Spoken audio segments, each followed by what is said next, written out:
এটাই হলো বিষয়। শেখ হাসিনা 14 সালে কমিটমেন্ট করার পরও প্রধানমন্ত্রী তো ছাড়ার সাহস হয় নাই, কিন্তু বেগম খালেদা জিয়া 96 সালে ছেড়ে দিয়েছিলেন। এই জন্য বলি যে আজকে তারেক রহমান, বেগম খালেদা জিয়া, জিয়া রহমান এদের সাথে কাউকে মিলে না। আমরা রাজনীতি করি দেশের জন্য, একদিন দুই দিনের জন্য না। বাংলাদেশ যতদিন আছে বিএনপি ততদিন থাকবে।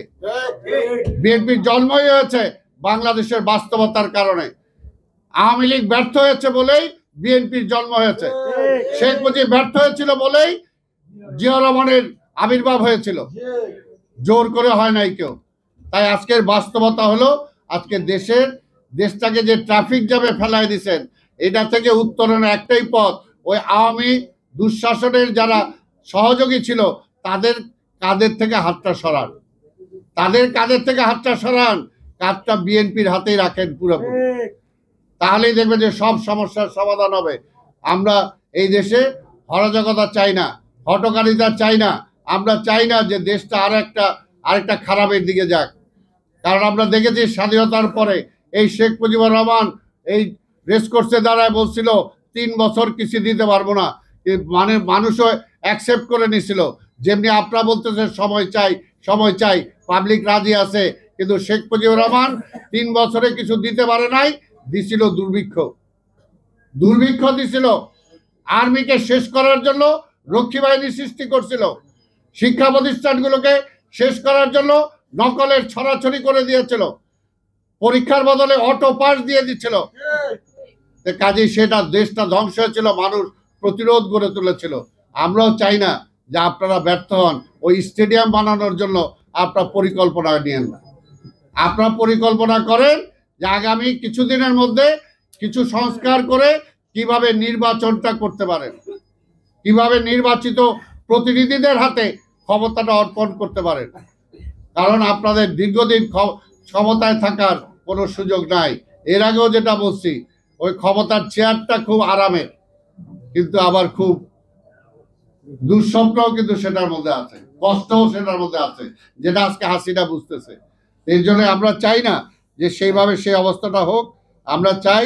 তাই আজকে সরকারকে বলবো, আওয়ামী লীগকে পুষেন না, আর বিএনপিকে ঠেকানোর চেষ্টা করেন না। আওয়ামী লীগকে পুষেন না, বিএনপিকে ঠেকানোর চেষ্টা করেন না। বিএনপি একমাত্র এই দেশের রক্ষা কবচ, এই দেশের মানুষের জন্য রাজনীতি করে। বিএনপির নেতৃত্বে আজকে সকল রাজনৈতিক দল আজকে ঐক্যবদ্ধ, এবং আমরাও চাই, যেটা আমাদের নেতাও বলেছেন, আন্দোলনকারী সকল রাজনৈতিক দলকে নিয়েই আমরা একসাথে নির্বাচন করব।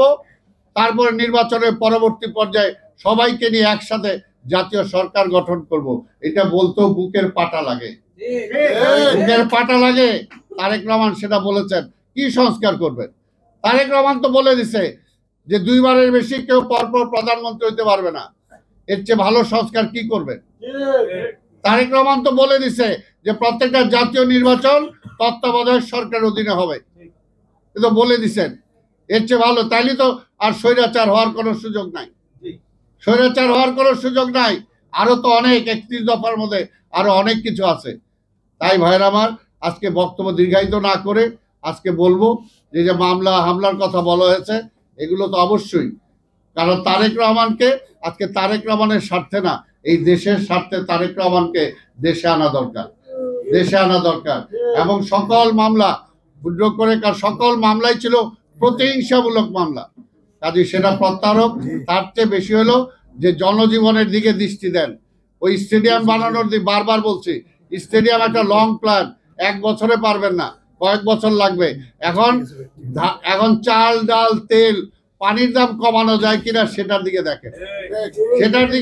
সামনে রমজান আসতেছে, যাতে নিত্য প্রয়োজনীয় দ্রব্যের দাম না বাড়ে, সেটার জন্য চেষ্টা করেন। ওই যে দেখছেন টিসিবির ট্রাকে কিভাবে লাইন লাগছে, আমি দেখলাম ট্রাকও যাইতেছে, মানুষ তার পিছনে দৌড়াইতেছে। আলামতটা ভালো না। ওইদিকে দৃষ্টিটা ওইদিকে দেন, নির্বাচনের দিকে দেন।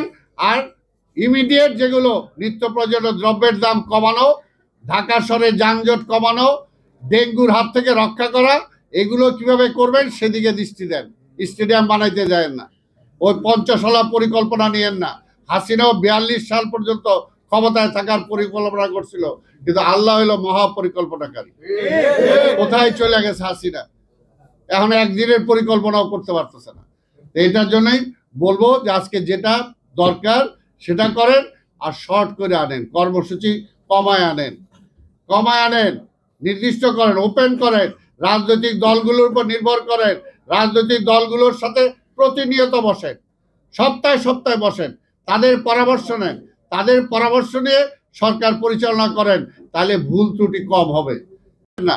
জিয়া রহমানের পথে হাঁটেন, জিয়া রহমান যেভাবে দেশ চালাইছিল অল্প সময়, সেদিকে হাঁটেন, যেটা রহমতুল্লাহ বলছে। আমি আর ওই সাইডে যাচ্ছি না। তাই আজকে আপনাদের সবাইকে আমি ধন্যবাদ জানাই যে আমাদের হতাশ হওয়ারও কিছু নাই। এই সরকার আমাদের, এই সরকারকে সমালোচনা করি আমরা, যাতে সে ভালো করতে পারে। কারণ এই সরকার যদি ব্যর্থ হয়ে যায়, এই দেশটা কোন দিকে যাবে? এর আগে আরেকটা কেয়ারটেকার সরকার এরকম ব্যর্থ করার পরে কিন্তু দেশে দেখছেন 111 আসছিল। কাজে ওইটা মাথায় আছে বলেই এই সরকারকে আমরা ব্যর্থ হইতে দিতে চাই না। আবার এমনও চাই না যেটা এর পরবর্তী পর্যায়ে ওইটা ব্যর্থ হওয়ার পরে 2008-এর নির্বাচনে বেগম খালেদা যে জানতো যে বিএনপিকে তারা কোনোভাবেই ক্ষমতা আসতে দিবে না, কিন্তু তারপরও বেগম খালেদা জিয়া বলেছিলেন একজন আর্মি ব্যাক গভর্নমেন্টের চেয়ে একটা ডেমোক্রেটিক গভর্নমেন্ট অনেক ভালো। কিন্তু ডেমোক্রেটিক গভর্নমেন্ট যে হাসিনা, তার সবচেয়ে বড় ফ্যাসিবাদ, এইটা তো আর বেগম খালেদা জিয়া বুঝে নাই।